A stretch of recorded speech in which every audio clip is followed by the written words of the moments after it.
হামজা চৌধুরীদের সহকারী coach Marco বুনুফিলিও কিন্তু এখন গাইনা জাতীয় দলের হেড কোচ।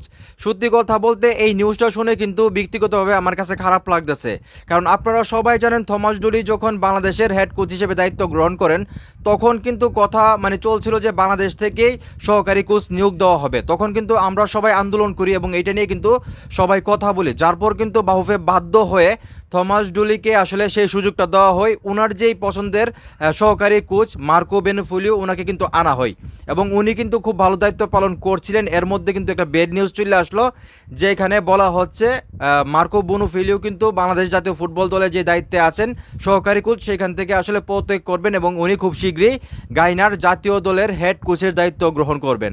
তো এটা স্বাভাবিক, কেউ যদি ভালো অপরচুনিটি পায় সেখানে যাবেই। তবে আমার কেন জানি মনে হচ্ছে বাহুফে যদি একটু চেষ্টা করতো হয়তো বা ওনাকে রাখলেও রাখতে পারতো।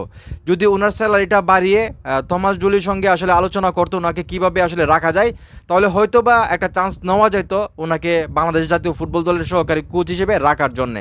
আমি মনে করি উনি থাকলে ফুটবলের জন্য ভালোই হইতো, যেহেতু থমাস ডুলির খুবই কাছের একজন মানুষ মার্কো বুনুফিলিও।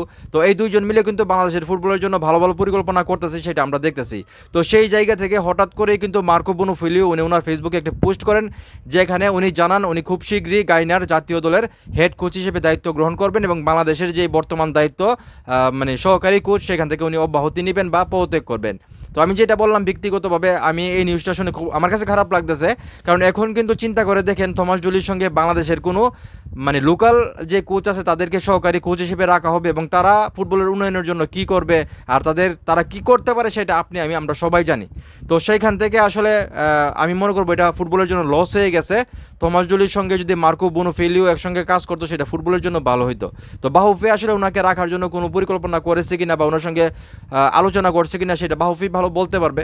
তো একজন যদি ভালো সুযোগ পায়, উনি এখন বর্তমানে বাংলাদেশের সহকারী কোচ, সেখান থেকে উনি গাইনার উনি এখন হেড কোচ হিসেবে দায়িত্ব পালন করবেন, তাও আপনার জাতীয় দলের। তো সেখান থেকে তো উনি আসলে যাবে, এটাই স্বাভাবিক। এবং উনাকে রাখার জন্য আমরা কী করছি সেটা হলো মেন বিষয়।